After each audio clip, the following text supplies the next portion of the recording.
اللہ ہی اللہ کیا کرو، دکھ نہ کسی کو دیا کرو، جو دنیا کا مالک ہے نام اسی کا لیا کرو۔ السلام علیکم ورحمۃ اللہ وبرکاتہ۔ ناظرین، استقبال ہے، سواگت ہے آپ کا viral news live studio Jalgaon Maharashtra India میں۔ میں آپ کا میزبان مفتی محمد ہارون ندوی۔ ناظرین، گزشتہ کل ممبئی کے حاجی صاحب صدیق مسافر خانہ میں بہت ہی اہم اجلاس مہاراشٹر جمعیت علماء ارشد مدنی کا تربیتی پروگرام کے نام سے منعقد ہوا تھا، جس کی صدارت صدر جمعیت علماء مہاراشٹر حضرت مولانا حلیم اللہ صاحب قاسمی نے فرمائی۔ اور اس اجلاس میں مہمان خصوصی کے طور پر حضرت مولانا سید اظہر مدنی صاحب، ناظم اصلاح معاشرہ اور ناظم دفتر جمعیت علماء ہند،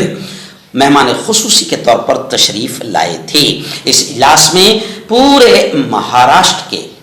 صدور، نظما، سیکریٹری بڑی تعداد میں تشریف لائے تھے۔ یہ اجلاس انتہائی کامیاب رہا۔ قاری سیف الباری صاحب نے تلاوت فرمائی، مولانا احمد حسین صاحب نے نعت پاک کا نذرانہ پیش کیا، اور مفتی عمر فاروق صاحب نے جمعیت کا ترانہ پیش کیا، اور پھر اس کے بعد جمعیت علماء مہاراشٹر کی تاریخ مختصر مگر پیارے انداز میں نائب صدر جمعیت علماء مہاراشٹر مولانا محمد عارف عمری صاحب نے پیش فرمایا۔ ایسے ہی جمعیت علماء مہاراشٹر کی عوامی خدمات کیا ہے، مفتی حفظ اللہ صاحب قاسمی، ناظم تنظیم جمعیت علماء مہاراشٹر اور صدر جمعیت علماء ضلع تھانہ نے پیش فرمائی۔ اور جمعیت علماء مہاراشٹر کی قانونی خدمات جو بڑی اہم خدمات ہے،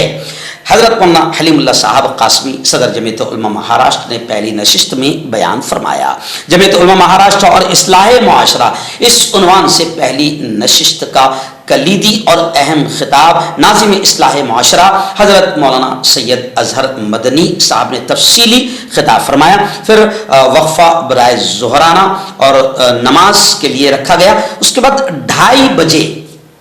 پھر دوسری نشست شروع ہوئی۔ جی ہاں، اور اس دوسری نشست میں قاری محمد یونس صاحب جو ہمارے اہم ذمہ دار ہے، ان کا ابتدائی تفصیلی خطاب ہوا، جس میں انہوں نے اخلاص اور للہیت کو اپنانے کا خصوصی ذکر کیا، تقوی پرہیزگاری کا خصوصی ذکر کیا، اور اللہ ہی کے لیے ہم خدمت کریں، اس پر انہوں نے فوکس کیا۔ دوسری اس نشست میں حضرت مولانا حلیم اللہ صاحب قاسمی صدر جمعیت علماء مہاراشٹر کا تقریباً 1.25 گھنٹہ بہت ہی اہم تفصیلی خطاب ہوا، جس میں انہوں نے تربیتی کیمپ کے اغراض اور مقاصد کا ذکر کیا۔ پھر اس کے بعد تجاویز کا سلسلہ شروع ہوا۔ مولانا صدر عالم قاسمی، مفتی لائق احمد قاسمی، ایسے ہی جناب الحاج مشتاق احمد صوفی، قاری عبدالرشید حمیدی، اور میں مفتی مرزا کلیم بیگ صاحب ندوی، مفتی انیس الدین صاحب اشرفی، مولانا عبدالقیوم قاسمی، مولانا محمد سرور مظاہری، مفتی اصغر صاحب کوکن، حافظ محمد علیم اللہ صاحب، مولانا محمد اسلم غازی، مولانا مجیب اللہ صاحب قاسمی، قاری ادریس صاحب پونا، ان کی غیر موجودگی میں ان کے بیٹے مولانا شعیب صاحب، ان تمام لوگوں نے باقاعدہ تجویز اور تاثرات بھی پیش کیا، تجاویز بھی پیش کی گئی۔ اور گزشتہ کل کا مہاراشٹر جمعیت علماء کا یہ تربیتی اجلاس بے حد کامیاب رہا۔ اس وقت ہم نے یہی کہا کہ ایسے اجلاس ہونا چاہیے، اور میں آپ کو بتاؤں کہ جمعیت علماء نے طے کیا ہے کہ پورے مہاراشٹر کے الگ الگ 5 زون میں ان 2-3 مہینوں کے اندر ہر زون میں بہت زبردست پیمانے پر خاندیش ہے، مرٹھواڑہ ہے، ودربھ ہے، مشرقی مہاراشٹر، مغربی مہاراشٹر، ان تمام علاقوں میں باقاعدہ یہ اجلاس، تربیتی اجلاس، کیڈر کیمپ جمعیت علماء کا ہوگا انشاءاللہ، اور اصلاح معاشرہ کے اجلاس کو تقویت خاص طور سے بخشی جائے گی، کیونکہ مولانا اظہر مدنی نے صاف طور سے یہ کہا ہے کہ ہم اپنے مکتب، اپنی مسجد، اپنی امامت اور اپنے مدرسوں میں ہی رہ کر خوش نہ رہے اگر ہم نے اصلاح معاشرہ کا، امر بالمعروف اور نہی عن المنکر کا فریضہ انجام نہ دیا، تو کل اللہ کے دربار میں ہماری بڑی سخت پکڑ ہوگی۔ یہ اجلاس بے انتہا کامیاب رہا۔ میں خاص طور سے جمعیت علماء ممبئی کے دفتر کے تمام کارکنان اور ذمہ داران، کیونکہ ان کی بڑی خدمت ہوتی ہے، ان کا شکریہ نہ ادا کیا جائے تو یہ یوں سمجھے کہ بڑی غلط بات ہوگی۔ میں ان تمام کا بھی شکریہ ادا کرتا ہوں، دفتر کے کارکنان کا شکریہ ادا کرتا ہوں کہ ان کی محنتیں رنگ لائی اور گزشتہ کل کا یہ اجلاس بے انتہا کامیاب رہا۔ سب صدیق مسافر خانے کے جو چیئرمین ہیں جناب بشیر موسیٰ پٹیل صاحب، آخری میں ہم نے ہمارے وفد نے باقاعدہ ان کے آفس میں جا کر ان سے ملاقات کی، ان کا شکریہ ادا کیا اور ان کو دعائیں دی۔ تو اللہ کے نبی نے فرمایا، اعلان فرمایا،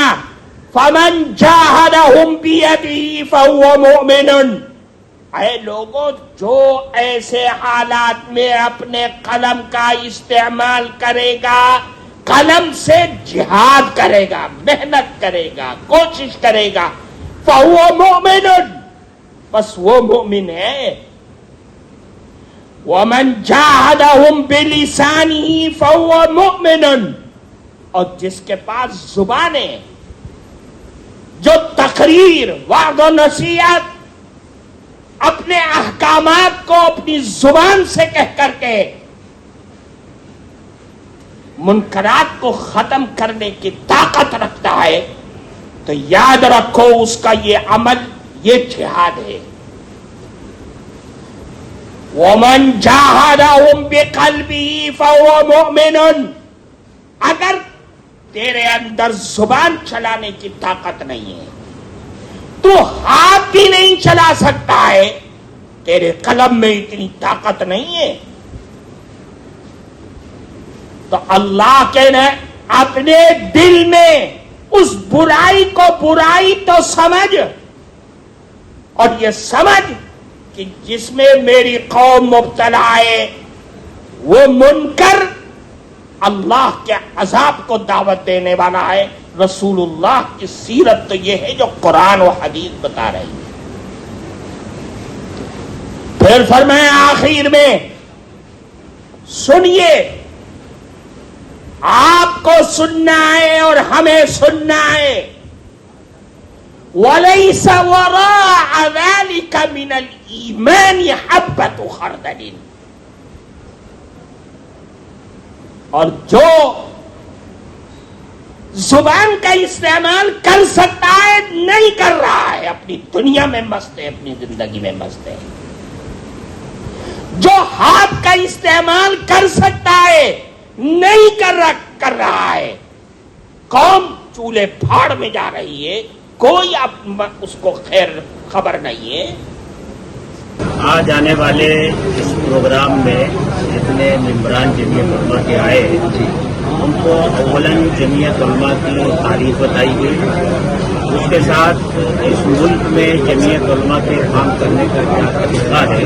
وہ بتایا گیا، اور ان کو یہ بتایا گیا کہ مشکل سے مشکل حالات میں بھی گھبرانے کی ضرورت نہیں ہے، ہر مشکل کا حل ہوتا ہے، اور جمعیت علماء کا کسی بھی مشکل کو حل کرنے کے لیے جو طریقہ کار ہے وہ یہ ہے کہ اس سے کسی قسم کا عوام میں کوئی خلجان پیدا نہ ہو، اور عوام کے مقابلے میں نہ آئے، بلکہ مسئلے کو حل کا ایسا راستہ تلاش کیا جائے کہ ہندو مسلم منافرت سے بچتے ہوئے اور ماحول کو خراب ہونے سے بچاتے ہوئے اس مسئلے کے حل کی راہیں تلاش کی جائے۔ اوقاف کو لے کر جمعیت علماء کا کیا موقف ہے؟ جمعیت علماء کا موقف واضح ہے، بالکل صاف ہے کہ اوقاف یہ ہمارا مذہب ہے، یہ ہمارے مذہب کی ایک اہم عبادت ہے، اور ایک ایسی عبادت ہے جس کا تسلسل قیامت تک جاری رہتا ہے، اور جس طرح ہم اپنی نماز میں کسی کی مداخلت برداشت نہیں کر سکتے، اپنے روزوں میں کسی کی مداخلت برداشت نہیں کر سکتے، اسی طرح ہم اوقات کے سلسلے میں کسی بھی حکومت کی کوئی مداخلت برداشت نہیں۔ کیا مہاراشٹر بھر میں جمعیت کی طرف سے کچھ اس طریقے سے مہم چلائی جائے گی کہ آپ پورے مہاراشٹر کے مسلمانوں کو اس طریقے سے آپ بات سمجھائیں؟ دیکھیے، ابھی مسلم پرسنل لا بورڈ اس سلسلے میں اجلاس کر رہا ہے۔ ہم نے جمعیت علماء کے اپنے کارکنوں کو یہ ہدایت دی ہے کہ